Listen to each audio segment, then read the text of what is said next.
guys, welcome back. So, we have got Billy Mitchell waiting to join us. He found a safe spot to park where he can get a good connection, and we're going to hang out tonight, and we're going to talk about holistic medicine. So let's get him right in. I am super excited to meet him. Hope you guys like meeting new people as much as I do. Hello, we got Hey, Dory, how you doing? I'm awesome. How is your day? Should we call you Billy, Mr. Mitchell? What do you prefer? Dory, Billy is just fine. I do like Billy. It's one of my favorite names. So why don't you tell us a little bit about you? Because most of my people probably don't know who you are yet, and they're going to. Well, I'm a fourth-year naturopathic medical student. Can you hear me just fine? Yes, your sound is awesome.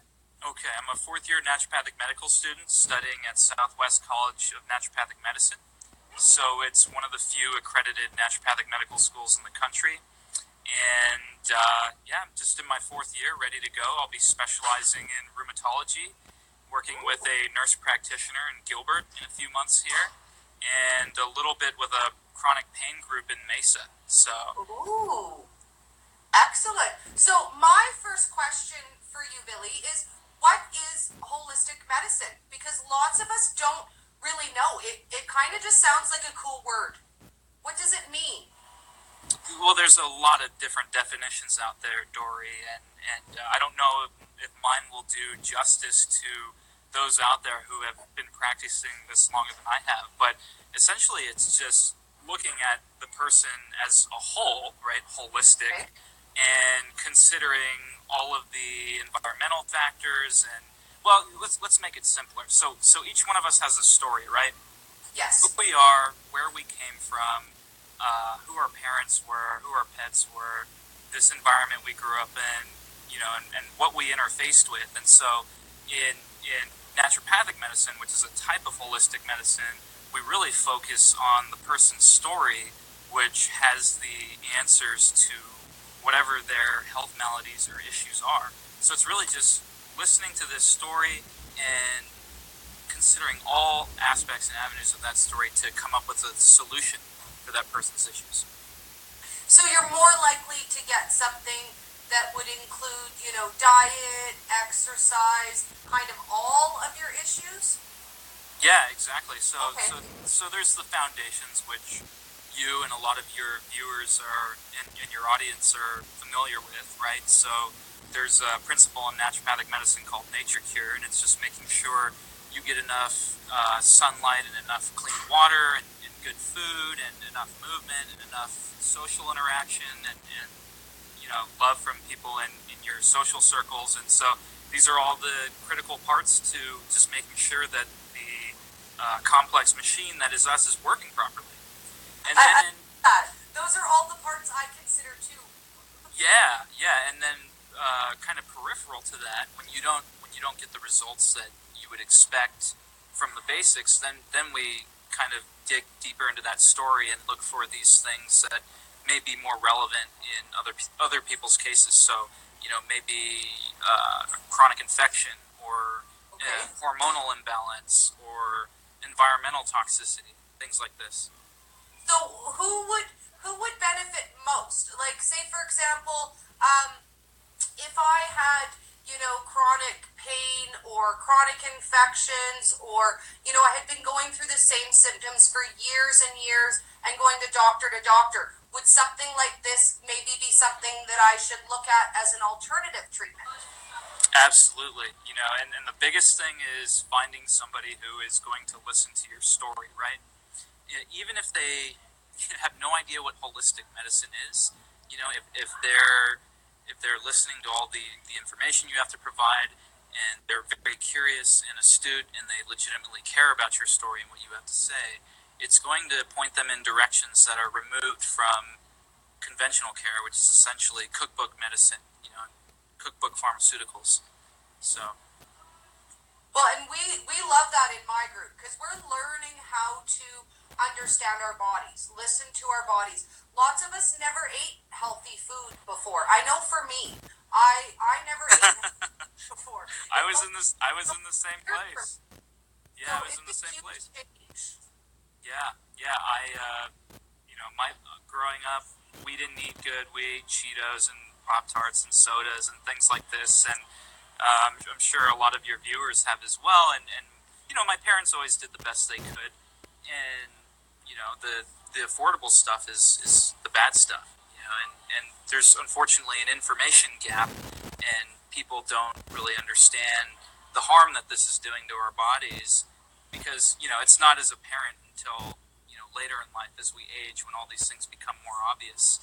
And so it's great that you're doing what you're doing and kind of getting the word out. And I'm kind of the opinion that nutrition for a lot of people is the biggest needle mover, and I'm excited that you're.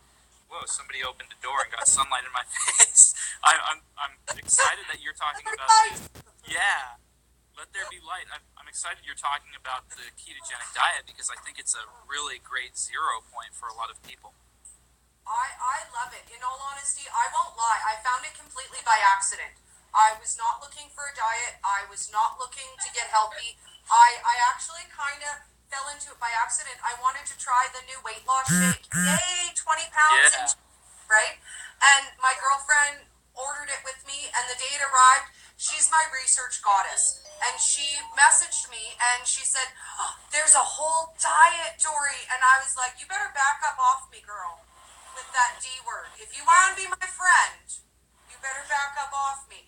And she sent information, and it was me. I went nuts. I ran with it. I've been doing it for over a year now, and I've been doing coaching for the last 6 months. So it took me by, like, I fell in love with food that loves me back and things that I can make myself now that I never knew I could, because I bought into what the food industry said. I believed I couldn't afford to eat healthy, and everything had to come out of a box. And we know what we ate: macaroni and cheese, we ate lots of rice, all the stuff that's cheap and plentiful. And I never believed that I could afford to be healthy. And I was shocked because it really cost me more in the long run. It's cheaper. You bring up an important point here, and food insecurity is a real phenomena, but the reality is there's a lot of ways that you can eat very healthy that's affordable, and part of eating a ketogenic diet is when it's appropriate for most people it is because they tend to have some weight they can lose. You tend to just eat less, right? And so it's going to impact your grocery bill in that way, and you're not snacking as frequently, and your overall food consumption goes down, and ultimately your grocery bill goes down. So there's ways to, if you go all in with it, it's going to work, and it's not going to hurt your wallet at all. Well, and we save on the junk. And I won't lie, I used to buy a lot of pop soda if you're in the States. I used to buy a lot of pop and chips and Pop Tarts, the things that you're talking about. And I found I've slowly been able to buy less and less and less of that and more healthy food and just slowly ease it out of my house. When I started, it was just me, only me. My fiance, my son were like, "Oh, that's a great idea for you." That. But a year later, I would say my whole house is keto-esque. They still have their few snacks and stuff, but I don't make carb side dishes for dinner anymore. It's just easy peasy, and we eat what I make. And I won't lie, sometimes they go out on the side, they get their takeout, and that's okay. My son converted to full keto just 3 weeks ago. I'm super excited. Yeah, somebody just sent me a message saying I need to pull the camera away from my face. We like a close-up. At least somebody yeah, you can probably see every single pore. But you're so young and handsome, we don't mind. Oh, you're too kind, Dory. Yeah, so I wanted to touch on something else you said there, which was kind of this phenomena where people, kind of drift off of the dietary approach a little bit. And I think the best way to practice a ketogenic diet for a lot of people is to do it cyclically. And we see this clinically when you restrict carbohydrates for too long. People can often have mood issues. or they just feel fatigued or lethargic, and oftentimes just a little bit of starch, every week or bi-weekly can be really helpful for resetting things. Nice. For me, I get my extra carbs in veggies. I am a veggie monster. The best way to do it. And I love that. And I eat a lot of nuts and seeds, which have a lot of fiber, and then again a lot of my good healthy fats and a lot of the things I need. It doesn't work for everybody. I think I can eat more nuts than most people can. Oh, Dory, how does all that carbs not stall you? But for me, the extra carb I enjoy, and I get it that way all day long. That's just a simple thing that everybody should be doing anyway. Just eating as much as they can in the vegetable department. There's a lot of specific micronutrients that people rant and rave about, like vitamin C or vitamin D, but a big one that's really underplayed is potassium. And you and I both know that the most dense sources of potassium are vegetables. And there's so much diabetes research, which is an epidemic in this country. Yes. That's related to nutrient deficiency, and one of those key nutrients is potassium. And we see this in studies where they put people on a common antihypertensive agent called hydrochlorothiazide, and it causes this depletion in potassium that's remedied by giving supplemental potassium. So anyway, the take home here, I know that was a lot of information, is to make sure you eat your veggies, and if you center your diet around potassium and you're doing it ketogenically, I think that's a really powerful 1-2 punch against diabetes. And it's huge. I'm really hoping that if we can get the word out there and get more people eating ketogenic, more people eating low carb, maybe we can lower that number just a little. I don't know if you follow Dr. Ken Berry or not, but I do. Ken Berry is awesome, and I just did a podcast interview with him a couple weeks ago. So he will be installment number 3 on my podcast, Robust Health Radio. So stay tuned for that. Yeah, we have a good discussion on his book. Oh, we're definitely going to watch that. We love Dr. Ken. I do weekly Monday Q&As with Dr. Ken, and he's amazing. So yeah, let's work on getting diabetes down. Let's get the word out there, guys. If you see this information and you know people who need it, share it. It's for you. We make it for you guys to have it and share it with families. So do that. Now, where else can we find you? I know you're on Instagram, but is there anywhere else we can track down? You've got your podcast. Where do we find that? So that's at my website, therobusthuman.com. So I think you provided a link to that. I did. Yep. So I'm also on Facebook. Okay. I'm working on getting on Twitter. And then, if anybody's in Arizona, I'll be coming to a practice local to Mesa, Arizona. And that's with the Bonhoeffer Rheumatology Institute. So if anybody out there is struggling with lupus or rheumatoid arthritis or any kind of other autoimmune disease, that's what we specialize in there. Oh, send me the link for that, and I'll add that to the video too. And that way, if anybody wants to catch up with you there, they can. Awesome. Yeah. And thank you so much for hanging out with us and talking the basics. I'm going to scope out my group and see if they have any questions for you that we can do it again. Because you're awesome. Yeah, you are awesome too, Dory, and I'd be happy to do this with you anytime. And yeah, if your viewers have any questions, they can reach out to me through my website. There's a link for emailing, or they can just reach out to me on Instagram. I'm a pretty fast responder, so yeah, fire away with questions. You are. I'm not going to lie, guys. I just messaged him this morning, and we got together to go live tonight. So he is right on the ball for responding. Yeah. Thank you so much for your time. We really, really appreciate it.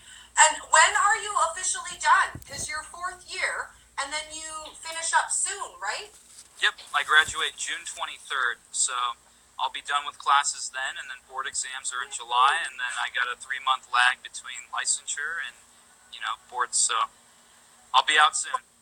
We're going to be cheering for you. You're going to have to post all your grad pictures because we want to see them. All right, Dory. Have a great night. Thank you so much for your time.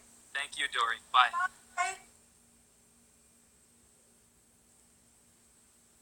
Okay, guys, how fun was that? So, if we have any questions for him for next time, let's post them on my page, on my public page, and this video is going to be in my group too. So, you guys can post comments on it, ask your questions. I love meeting new people. I have to tell you guys, I love being brave for you. Because when I ask to meet somebody for you, I don't even feel shy. I just message them and say, hey, my people need to meet you. So thanks for hanging out with us, guys. It was so much fun. And if you're not busy later, my guy's working nights. So I think we're going to do a dance party later. Make a cocktail, perhaps. Have a little dancing. See you soon, guys. Thank you so much for hanging out with us.